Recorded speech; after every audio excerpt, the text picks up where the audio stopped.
analyst is smiling.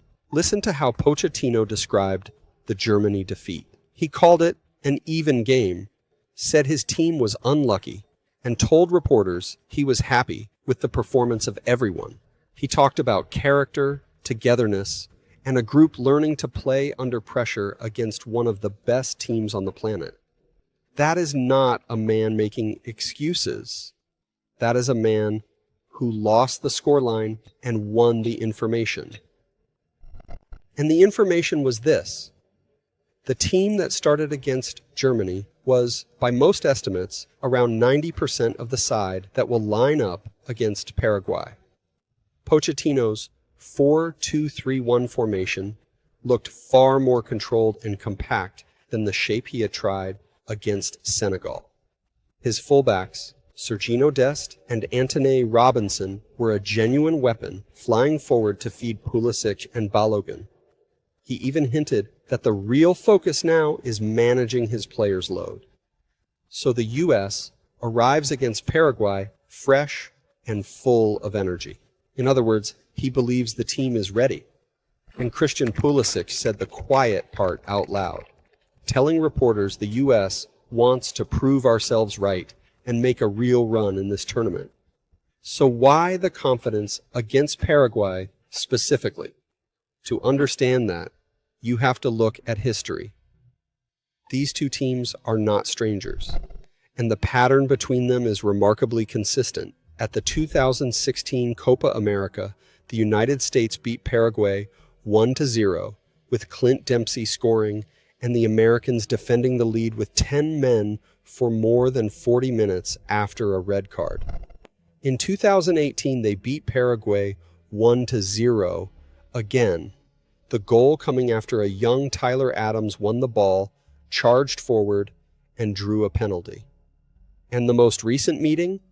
Another United States win, 2-1. Look closely and the story tells itself. When the United States beats Paraguay, it almost never does it with a blowout. It does it by staying patient, staying disciplined, forcing one mistake, and protecting the lead, which happens to be exactly the kind of tense, physical, low-scoring fight Paraguay drags every opponent into.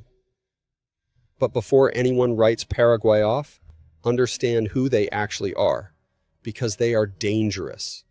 Under coach Gustavo Alfaro, Paraguay have been rebuilt around defensive strength, intensity, and a fierce fighting spirit they call Gara Guarani.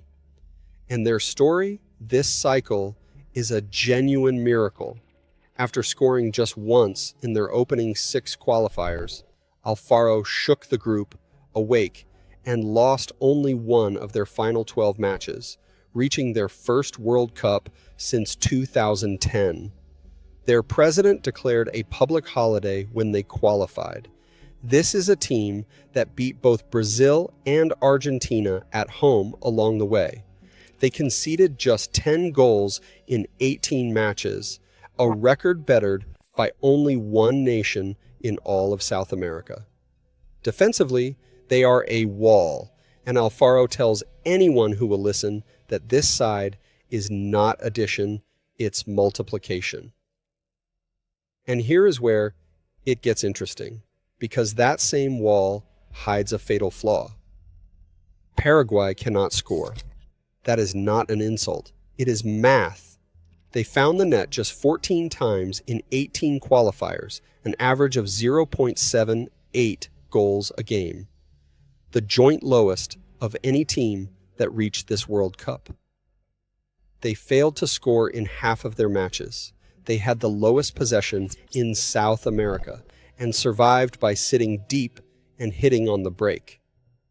Paraguay do not want the ball. They want you to panic against their block. Even their most creative midfielder, the veteran Miguel Almiron, created more chances than anyone in the squad during qualifying, yet barely chipped in goals himself. The creativity exists, the finishing does not, and it gets worse for them.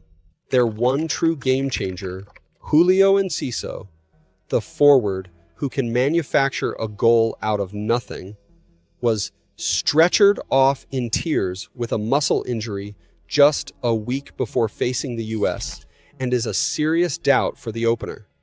Take Enciso out, and Paraguay keep all their toughness, but lose the one player who turns half a chance into chaos. On top of that, they rotated through 6 different goalkeepers in qualifying. This is why Pochettino is smiling. Because Paraguay are built to win one type of game, and Pochettino knows precisely how to take it away from them. The plan is almost simple. Score first. The moment the US goes ahead, Paraguay are forced to do the one thing they are worst at on earth: chase a game and create chances. Stretch them wide, where Pulisic, Tim Weah, Dest, and Robinson can pull a compact 4-4-2 out of shape. Attack the space behind them with runners, the way Adams did back in 2018. Paraguay are comfortable defending possession. They hate defending sudden runs.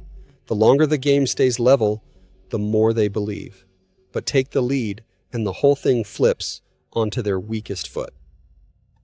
Now, to be fair, this is no free pass. Paraguay's fighting spirit is real.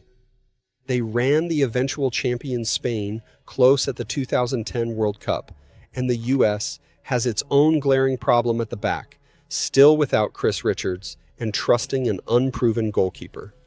If Paraguay land the first punch, every word of this confidence flips against Pochettino instead. But that is the gamble he is willing to make. Because this is the opener of a home World Cup, the first on American soil since 1994. The payoff for an 8-year rebuild.